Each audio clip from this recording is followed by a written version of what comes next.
ሰላም የተወደዳችሁ የሃትሪክ ስፖርት የዩቲዩብ ገጽ ተከታታዮቻችን፣ ሃትሪክ ስፖርት ከዩቲዩብ ገጽ በተጨማሪ በwww.hatricksportofficial.com እና በwww.bestsportET.com በድረገጾቻችን ያገኙናል። በሁለቱም ስሞች የተከፈቱ የፌስቡክ እና የቴሌግራም ገጾችም አሉን።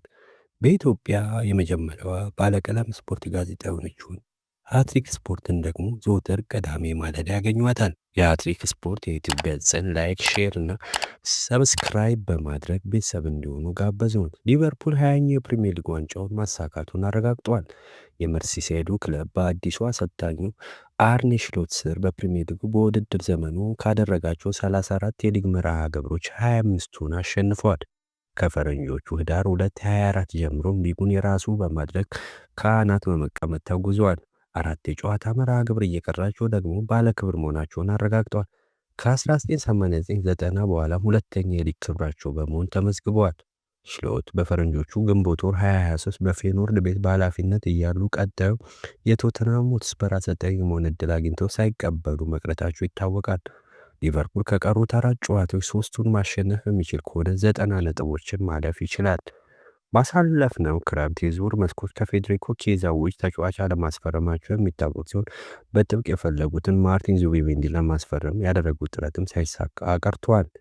የመሐመድ ሳላህ ተጽዕኖ በ34 የፕሪሚየር ሊግ ጨዋታዎች 28 ጎሎችን አስቆጥሮ 18 አሲስት በማድረግ በ46 ጎሎች ላይ ቀጥተኛ ተሳትፎ አድርጓል። የአንድሪ ኮልና ለሽረር 28 ጎል ቀጥተኛ የጎል ተሳትፎን ለመስበርም 2 ብቻ ቀርቶታል። ግብፃዊ አጥቂ መሐመድ ሳላህ አስደናቂ የውድድር ዘመን ጊዜን ያሳለፈው በኤርገን ክሎፕ ስር በመጀመሪያው ውድድር ዘመኑ በ32 የሊግ ጨዋታዎች 18 ጎሎችና 10 አሲስቶች እንደነበሩት አይዘነጋም። የቡድን አጋሩ ኔዘርላንድ ራያን ግራቨንበርች የሀገር ልጅ ኮዲ ጋክፖ በበኩሉ በሁሉም መድረክ ውድድሮች 17 ጎሎችን በማስቆጠር በሊቨርፑል የፕሪሚየር ሊግ ዋንጫ ክብር ላይ ከፍተኛው አስተዋጽኦን አበርክቷል። ስሎት ከክሎፕ የተለየ ምን ፈጠሩ? በጀርመናዊ ስር የሊቨርፑል ስኳድ ከሜዳ ላይ ጨዋታዎች በፊት እንዲቆዩ የሚደረገው በሆቴል ውስጥ ነበር። ኔዘርላንድ ግን ይህን በማስቀረት ተጫዋቾች በቤታቸው እንዲቆዩ ፈቅደዋል። የልምምድ ክፍለ ጊዜው ከቀደሙ ጊዜ ረዘመ ቢሆንም ጫናው ዝቅ ያለ መሆኑ የጉዳት ተጋላጭነትን ከመቀነስ ባለፈ የፊትነስ ችግሮች እንዳይኖሩ ማድረግ ችሏል። ሊቨርፑል ከ1980ዎቹ በኋላ የባክ ቱ ባክ የሊግ ክብርን ማሳካት አልቻለም። መሐመድ ሳላህና ቨርጂል ቫን ዳይክ ተጨማሪ 2 ዓመት የኮንትራቱን ማራዘሚያ መፈረማቸው ለደጋፊው መልካም የሚባለው ዜና ነው። የትሬንት አሌክሳንደር-አርኖልድ የኮንትራቱን ጉዳይ አልለየም። ወደ ሪያል ማድሪድ የሚያወራል የሚለው ዜና አሁንም ከፍ ያለ ነው። ምናልባትም በውድድር ዘመኑ መጨረሻ ተጨማሪ ኮንትራቱን ማራዘሚያ ለመፈረም ሊስማማ ይችላል የሚሉ አንድምታዎችም አሉ። መጪው ክረምት አንዳንድ የወሬ ምንጮች ሊቨርፑል የኒውካስል ዩናይትድን አጥቂ አሌክሳንደር ኢሳክ እና የበርንማውዙን የግራ ተከላካይ ሚሎስ ኪርኬዝ ዝውውር ራዳር ውስጥ ማስገባቱን በመዘገብ ላይ ይገኛሉ። የሊቨርፑል የፕሪሚየር ሊግ ድልን ተከትሎ የክለቡ ተጫዋቾችና አሰልጣኞች የየራሳቸውን ሀሳብ ሰጥተዋል። የፊት መስመር ተጫዋቹ መሐመድ ሳላህ ሊቨርፑል የዋንጫ አሸናፊነቱን ካረጋገጠ በኋላ በትላንትናው ዕለት ይህንን ድል ማሳካት ይፈልግ እንደነበር ገልጿል። አርሰናል ከክሪስታል ፓላስ ባደረጉት ጨዋታ ተሰባስበን ስንጠብቅ ነበር ያለው ሳላህ የዛን ቀን እንድናረጋግጥ ግን አልፈለግኩም ነበር ብሏል። አክሎም በአንፊልድ በደጋፊ ፊት የዋንጫ አሸናፊነቱ እንዲረጋገጥ ፈልጌ ነበር፣ ይህም ተሳክቶልኛል ብሏል። ከእነዚህ ደጋፊዎች ጋር ሊጉን ማሸነፍ የማይተመን ስሜት አለውም ሲል ነው የገለጸው። ሌላኛው የቡድኑ አምበልና ተከላካይ ስፍራ ተጫዋች ቨርጂል ቫን ዳይክ በበኩሉ ቡድናቸው አሸናፊነቱ እንደሚገባው ገልጿል። ሊቨርፑል የዓለማችን ታላቁ ክለብ ነው ሲል የገለጸው ቫን ዳይክ ሻምፒዮን መሆን ይገባናል በማለት ተናግሯል። ቫን ዳይክ ቡድኑን በአምበልነት እየመራ ፕሪሚየር ሊጉን ያሸነፈ የመጀመሪያው ኔዘርላንዳዊ አምበል በመሆንም እንዲሁ አዲስ ታሪክ ማጻፍ ችሏል። ማንቸስተር ሲቲ ተከታታይ 3ኛ ውድድር ዘመን ጊዜ ኤፍኤ ካፕ የፍጻሜ ተፋላሚ ሆኗል። በ7 ተከታታይ ውድድር ዘመን ደግሞ የግማሽ ፍጻሜ ተፋላሚ መሆን ቻለው። ደግሞ አስደናቂው ሪከርድ ማንቸስተር ሲቲ ከኖቲንግሃም ፎረስት ያደረገውን የእንግሊዝ ኤፍኤ ካፕ ግማሽ ፍጻሜ ጨዋታ 2-0 በሆነ ውጤት ማሸነፍ ችሏል። የማንቸስተር ሲቲን የማሸነፊያ ጎሎች ሪኮ ሉዊስ እና ግቫርዲዮል ከመረብ አገናኝቷል። ሄሎ የኔ ልጅ። ሄሎማ፣ ገንዘቡ ደረሰሽ? አዎ የኔ ልጅ ደረሰኝ። ለማረጋገጥ ከመደወሌ ቀደመኝ። ምን መቅደም ብቻ፣ አረ ጨምሮም ሸለመኝ። ወይዬቴ የላኩልሽ ገንዘብ ደርሶሻል? አዎ ደርሶኛል። በዛም ላይ ሸልሞኛል። እንዴ ማን ነው እሱ? ቴሌብር ነዋ። ከወዳጅ ዘመድ ከባህር ማዶ በቴሌብር ዓለም አቀፍ ሐዋላ፣ ከወዳጅ ዘመድ በቪዛ በቴሌብር ሬሚት በዌስተርን ዩኒየን እንዲሁም ከአጋር የገንዘብ አስተላላፊ ድርጅቶች በኩል የተላከሉትን ገንዘብ በቴሌብር ሲቀበሉ ልዩ ሲሳይ ይኸውልዎ። የተላከሉትን ገንዘብ 11% በስጦታ በቴሌብር ሱፐር አፕ ዕድል ጨዋታ ደግሞ እያንዳንዳቸው 480 ሺህ ብር ዋጋ ያላቸው የበረራ ትኬቶች፣ 5 የኩሪፍቱ ዋተር ፓርክ የቤተሰብ ፓኬጆች እንዲሁም የ5000 ኤሌክትሮኒክስ ገንዘብና 300 ያልተገደበ ጥቅል ስጦታዎች ተዘጋጅተዋል። ከባህር ማዶ በቪዛ በቴሌብር ሬሚት በዌስተርን ዩኒየን በኦን አፍሪክ እንዲሁም በቲዩንስ አጋር ገንዘብ አስተላላፊ ድርጅቶች በኩል የተላከሉትን ገንዘብ በቴሌብር ይቀበሉ፣ በእጥፍ ድርብ ስጦታዎች ይንበሽበሹ። ቴሌብር ፈጣን፣ ቀላል፣ ምቹና አስተማማኝ። ኢትዮ ቴሌኮም።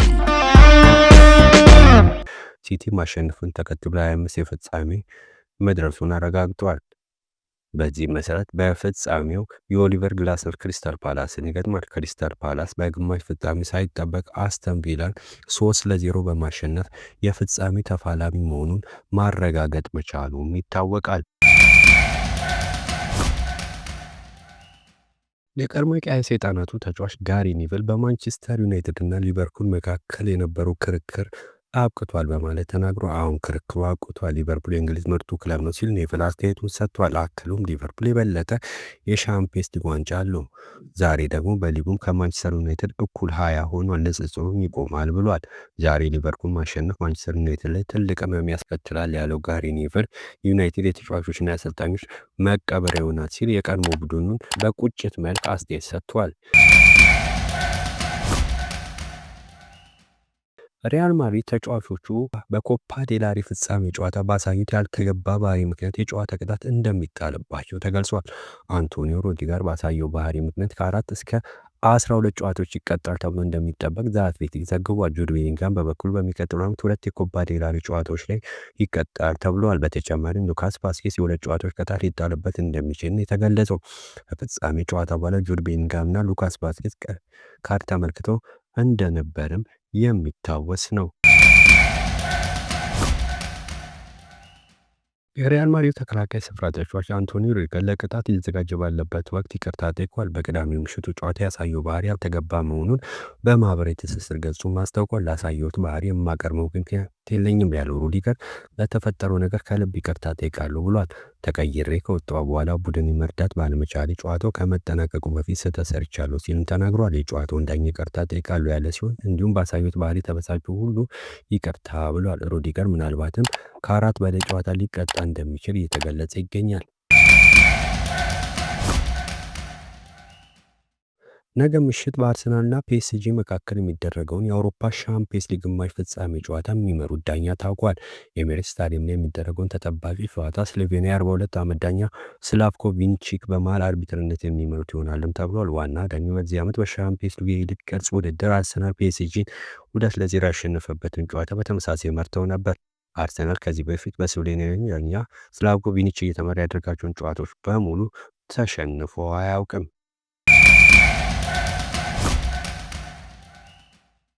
የቀይ ሰይጣናቱ አሰልጣኝ ሩበን አሞሪም ማንቸስተር ዩናይትድን በመረከባቸው እንደማይጸጸቱ አስታውቋል።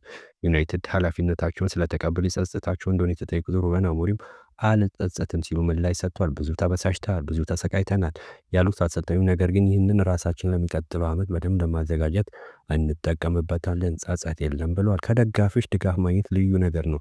ለድጋፉ አመስጋኝ፣ ነገር ግን ወደፊት ውጤት ካልመጣ እንደሚቆም አውቃለሁ ሲሉም ፖርቱጋላዊ አሰልጣኝ አስተያየት ሰጥተዋል።